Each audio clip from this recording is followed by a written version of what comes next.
Si un skater hagués de dissenyar un lloc per patinar, segurament dibuixaria el MACBA.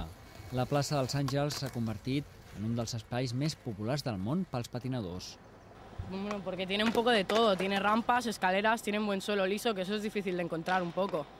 Y digamos que está en el centro y no sé, se conoce mucho. Els skaters s'han apropiat de la plaça, sobretot des que els professionals d'aquest esport van començar a gravar els seus vídeos promocionals davant del MACBA. Ara, joves d'arreu al món, com en Jamie, agafen un avió per patinar aquí durant el cap de setmana. A Anglaterra se sent perseguit per la policia, però aquí pot fer skate sense problemes. If you get seen by a policeman with a skateboard, you get it taken off you or get arrested or something. Or get a fine or something. Yeah. Here in Barcelona, it's different? It's different. Yeah. They don't mind. Yeah. They just let you go. It's more accepted here. Yeah. La permissivitat, però, està a punt d'acabar-se. El districte de Ciutat Vella estudia canviar el mobiliari urbà de la plaça per fer fora els patinadors.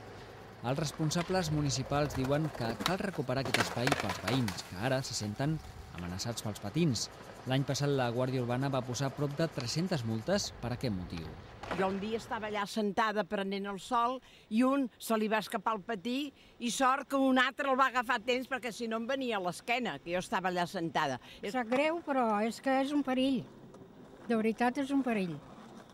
Perquè un dia poden fer mal amb algú si no han fet, ja no ho sé. Els patinadors diuen que si es canvia la plaça no només perden ells, la ciutat també es quedarà sense un dels principals atractius turístics per la gent jove. Lo que pasa es que alguna gente no lo ve bien porque se cree que es vandalismo, pero es simplemente un deporte esto.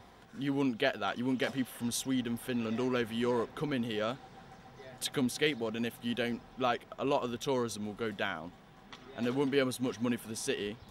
El districte presentarà el projecte de remodelació a la tardor.